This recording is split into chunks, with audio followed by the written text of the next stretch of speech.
We're elated to welcome you to Inspiring Voices from the Classroom, a one-of-a-kind show designed to recognize and highlight current mathematics classroom teachers and provide a positive platform that allows their authentic voices to be heard. I'm your host, Dr. Christopher J. Childs.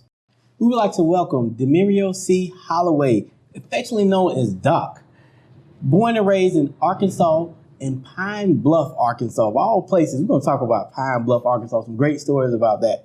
Has a bachelor's degree, a master's degree, and a Ph.D. He has three passions: being a devout husband, education, and powerlifting. Currently a mathematics teacher at Discovery High School and an adjunct instructor at Oglethorpe University. Let's welcome Doc to Inspiring Voices from the Classroom. Doc, welcome. Thank you. I appreciate it. How are you doing today? I'm good. I'm good this morning. I'm glad for you to be on this show with us. We're excited that you're here. And you said you're good this morning. Let's start there. So what is bringing you joy nowadays in this wonderful world of education? Well, as far as education, I guess the idea of actually enjoying what I do. And I tell my students all the time that it is work, but I don't really see it as work once the bell rings, because I actually enjoy what I do, and I tell them that. And sometimes they don't believe me because I'm a little bit sarcastic, and they've kind of picked up on that. Okay. But they've started to believe that I do enjoy what I do because of how I do it. Okay. So that's why I say I'm good. I'm in a good spot. You remind me of a professor I had in college, and his whole thing was, if you fall in love with what you're doing, you never work a day in your life. I heard the same thing. It sounds like you've fallen in love with what you're doing. What made you become an educator out of all the things you could have been? What made you become an educator? Well, I started at Louisiana Tech, originally in engineering. Okay. And I didn't really like the engineering program. Maybe it was a couple of classes, or maybe it was a professor. I don't know. It's probably a combination of the two. And so I also started with powerlifting my freshman year as well in college. So there were a lot of my teammates that struggled in math. They had a lot of issues with it, but they needed the math credits so they could stay on the team. So I was one of their tutors. So I enjoyed more of the conversations we would have while we're tutoring as opposed to just doing just the math, because they kind of wanted me to do it for them. And I told them, I'm not doing this for you. You are going to learn this before we walk out of here. And so that part of those conversations led to a lot of good relationships with them. So they knew where I stood and I knew where they stood. And because of those relationships that were bonded, I think that's really what got me started off in education. And the relationships are key. Thinking about your students that you're working with every day, how you engage with them. Tell us about what happened in college, developing a relationship with your teammates, helping them through the mathematics experience. How has that translated to now developing relationships with your students who bring a lot of different identities, a lot of different backgrounds into the classroom? What's the relationship with them nowadays? Well, you mentioned the word background. So going to Louisiana Tech, I've never been to Louisiana before I left Arkansas. I had never lived in any other state other than Arkansas up to 18. So just being in Louisiana by itself was a whole culture shock. And it's not even southern Louisiana. This is just northern Louisiana, the top part of the boot. So you see a bunch of different cultures there from either Texas, southern Louisiana, even further out west, some from the east. So there were a lot of different people that were there, black and white. And powerlifting is by itself is a predominantly white sport for the most part. And I had never really interacted that much with different cultures and seeing different forms of white people, because growing up in Arkansas, you really only see kind of one form. Right. But going there, it's much more of a melting pot from so many different cultures and states. So I got a chance to form different relationships with a bunch of different people. And I kind of feel like that was more of an example for others as well, to show you don't have to be pigeonholed just for this group of people or that group of people. You still got to be friends with everybody, but you can form a relationship with a lot of different people and it still be a positive relationship. And so I think that is what helped transcend what I do now in the classroom, because I don't know these students from Adam before that first day. Right. But I want to learn more about them. I ask them about themselves. They know me from day one. I don't ask them a question without speaking to them. Okay. And they can't ask me a question without speaking to me. And that may be, and I thought about it about 10 years ago, that me speaking to them or even smiling at them might be the first time that they've been spoken to that day or even smiled at that particular day. And so I think them knowing that about me also opens up maybe a little bit different world, maybe a better world as far as people that don't know them, that they can talk to them, they can have a conversation with them. And so I think that's really what keeps the joy, at least for me, for education in the classroom. And what you're providing, what is something I call a humanizing experience. A lot of times when we're working with children, we jump straight to the math or straight to you have to do this assignment.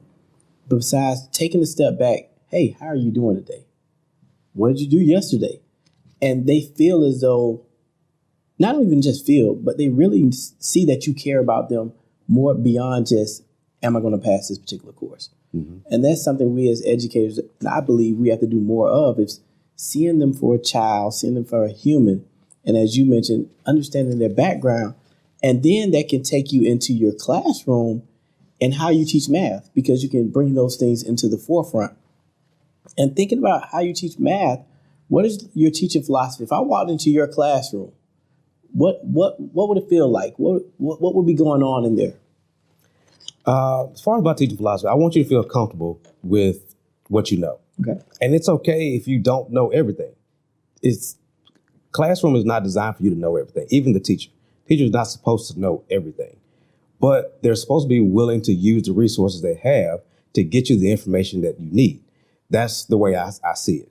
And I tell my students, I don't know everything. There may be a chance I may make a mistake on this problem. Right. And it's okay if I make a mistake, because I need you to know that it's okay to make a mistake. And so when my students come in, I just want them just to be comfortable in a safe space. Even if they don't feel like doing math that day, that's fine. If you go over there and I see you with your head down, I was like, you doing all right today? No, I just need to take a nap. And so I have timers on my desk. I'm a big proponent of time. Okay. So I have timers on my desk like, okay, here's this 5-minute timer. You get 5 minutes. You can take a nap. What if an administrator walks in? Okay, you still taking a nap. Right. I told you get 5 minutes to take a nap because you probably need to rest your soul to, get started with your day. So they take that 5-minute nap. I have no problem with the rest of the day. But I want them to feel comfortable when they come in. So that way, if I ask you a question and it's wrong or right, you have some sort of confidence for me to say, all right, that's correct.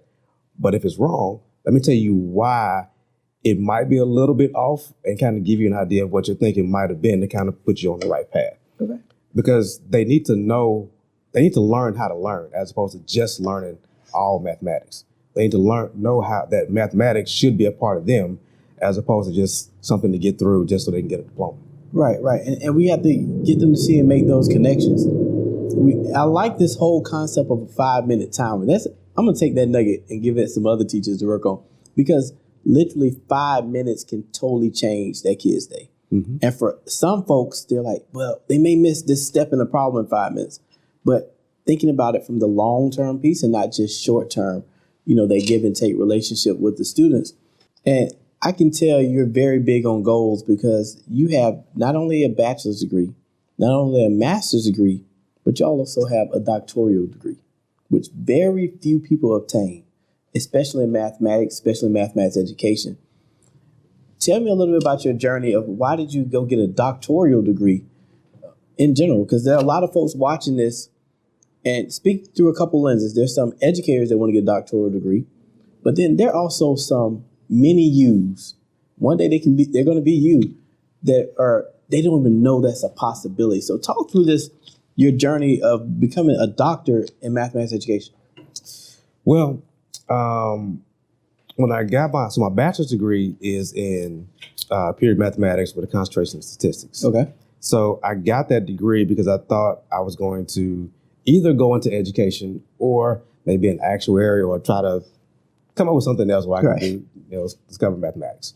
But I didn't really want to be, this nomad mathematician. I didn't really want to really do that because I enjoy being around people. I enjoy doing things. I enjoy asking questions. I enjoy developing questions. I enjoy people questioning me or asking me questions about different things. So I got my master's because when I moved to Georgia, just during that 3-year time period, they required an education degree. Usually you could just go, at one point you can just have a degree in that particular science or study and go ahead and teach.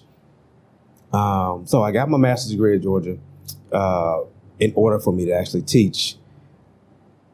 After my first 4 or 5 years teaching, I kept developing more and more questions. Like, why is this happening to these students? Why is this happening? Why is this happening? I don't quite understand this. Now, it could have been the setting I was in. So God probably put me in that place so that way so those questions could be developed, and they probably wouldn't be developed at any other school, which means I might not have ended up getting my PhD. But because I had all those questions, I figured probably the only way I'm going to get these questions answered is by doing a little research. And I don't want to waste time doing research, not knowing what I'm doing. Right. So I'd rather some type of training or form of research. So I figure, well, let me go back to school and I can get a doctorate or maybe just a specialist. And I can probably do my research there. So like, well, I could get a specialist. But the highest form of education, at least as far as I see it, is a PhD. I don't see anything wrong with shooting for that. So I shot for that. Okay. Whether I get it or not, I was going to get those questions answered during that journey.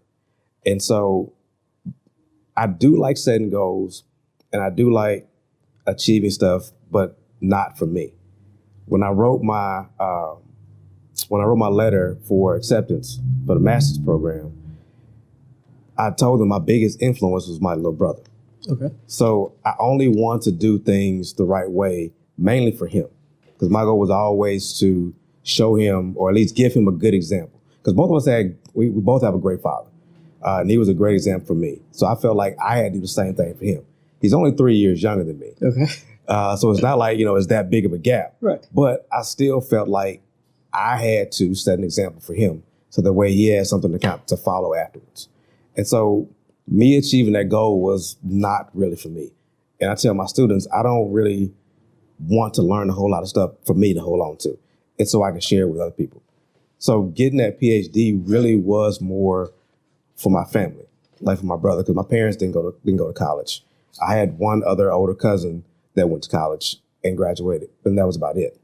So like I said, me getting that PhD, even though it was a lot of work, and the journey getting to that PhD was a lot more in detail because I was still doing powerlifting. I was still teaching full time. I still had to take care of my wife. My bad. Let me go back. Yeah, remember we talked about the three passions in order. I had to definitely take care of my wife because we at that point we've been married about 4 years, but we were best friends for the previous 7. And I still wanted to compete in weightlifting, and I know I still had to teach because I couldn't take care of my household and not teach full time. Right. Like that was not an option for me to stop working for 2 years just to get this degree. Because in my mind, that's me being selfish. And like I say, I didn't get the degree for me. I got it for others. So that way I can share that opportunity and show them, look, you can do this. It's going to be tough, but it's definitely doable. And you want to have a reason for doing it. And it's got to be a reason other than like a pay grade or just to have a degree to hang on the wall. I want to dig into that a little bit more. You talked about setting an example. You're a black man with a PhD. I want you to think about that for a moment. And how many black men have PhDs? How many black men are in education with a PhD? Talk about that a little bit more. There's some young kid that's the younger version of you. What would you say to that kid? I don't think it'll be anything different than some of the topics I've talked about already to some of my students. Okay. So, for example, I actually kind of had a similar conversation this week with a student. So because I had him his 10th grade year for Algebra 2. That was the last year I taught Algebra 2. Then the next year, I had him for Advanced Math Decision Making, his 11th grade year. Now I have him for Statistics. Same kid. So I was his last 3 math teachers. So in that stat class, there's 36 students. There's 3 black males in that classroom. Me, him, and one other student. And so he would come in my class. He's very bright, but he's very lazy. Okay. He's very lazy. And I've been telling him that since his 10th grade year. But I know what he's capable of because he's shown me just a little bit of glimpse of it. It's all I needed. It's all I needed. And so I actually pulled him out of class Thursday. And I said, let me point something out to you. There's 36 students in this classroom. For some reason, you're the only one that comes in with your headphones on and you keep them on most of the class period. So what do you think I see when I see you with those headphones on? Pretty much the whole time I'm teaching. And so you're probably thinking I'm just listening to music. No, not really. You have to think about that other people are looking at you and you're the only one with headphones on. And you have to understand that people are always going to look at you. They're always going to see you. They always want to see what you're doing and what you're going to do next. They always want to see what position you're putting yourself in to be successful or to not be successful. And so when they see you with those headphones on, they're looking at you like, oh, okay, well, he's not going to do anything. So there's no point of me really, making a connection with that kid or knowing anything about him or wanting to know anything about it or even listening to him. And I told him, I was like, I've been your math teacher the last 3 years. Have you seen any other black male in this school teaching math? So out of the 22 math teachers at the high school, granted, I am the only one with a Ph.D., but I'm also the only black male at that school that teaches math. And I said, you got to think about that. So I have an obligation to walk around a particular way and not necessarily behave a particular way, but be a particular person, be more of an authentic person. I can't just do whatever I want to do. I can't. I don't have that option. I've never had that option as a kid. You don't have that option either. You may not realize it at 18, and I get that. I understand you don't really understand this, but you don't really get that opportunity or that option to do what you want to do when you want to do it because you want to. I want you to come to my class comfortable. I don't want you to ever change that. So if you having those headphones on gives you the opportunity to focus and be comfortable in the classroom, perfectly fine. If I'm the only class you do that in, that's perfectly fine. But you are going to have to learn this material because you have an obligation to education, not necessarily because you need to get that high school diploma. I've met your mother. I know what your mother expects of you. Everybody else expects the same thing of you, whether they tell you or not. So you're always going to be looked at. You're taking it back to that village concept of it takes a village to raise a child and getting this young child to see the bigger picture. And one of the things we talk about amongst ourselves in the Black community is how we looking at each other in that facet, but then also instilling upon the next generation that piece of setting an example, because you never know who's watching you. And a lot of times, a lot of folks are watching you, especially you essentially stand out in the room. And having a PhD in math, I also have a PhD in mathematics education. It really, I have to even think about sometimes, what does that mean? And I had a colleague just recently point out to me, an older colleague, and they were like, hey, you need to do X, Y, and Z. And I'm like, I want to just have fun. I just want to be normal for a moment. And they were like, no, because them seeing you do X, Y, Z is it's not for you. It's for somebody else to see it. And what you're doing, Doc, you're a living, breathing example of what's possible. And when these kids see you, they literally see almost a mythical figure because you're rare. And it's helpful that you're talking through these things with these kids and really shining a different light on who we are as Black men in the field, because we're rarely seen in the field and we're very rarely seen in content areas. What are just some nuggets you want to leave to all these educators out there, all these kids out there watching this? What are some final nuggets to leave with them, being an amazing educator that you are and having a great career, who still has time to do even more amazing things? What do you want to leave with? There's going to be a lot of things that you're going to be able to do as an educator. You'll probably get to a point in your career where you may research other job opportunities that you feel like you're qualified for, that pay more. And that's okay. Those may spark your interest. But when they spark your interest, that doesn't necessarily mean you have to leave the field. Because there are a lot of people leaving the field now over the last several years. I go into the classroom because I know there are people that rely on me, and those people are students. I feel like I can't let them down. And so if I feel like I'm letting them down, then I don't feel like I'm doing my job the way I need to do it. I never want to let my students down, mainly because I do care about them. You go into this field of education because you care about someone, not necessarily something. Because I think if you start caring more about just the math, you lose the people you're teaching the math to, whether they're little kids, teenagers, or adults. So don't lose your way when you're actually teaching, because you don't want to start fighting yourself every day. Do I want to come to work? Do I not want to come to work? Because then it does become work. Then you get no real joy out of it. There's a lot of times when I come to class, I may not want to teach math. I may just want to have a conversation with them about whatever. And that conversation might be the best conversation we've had the whole year.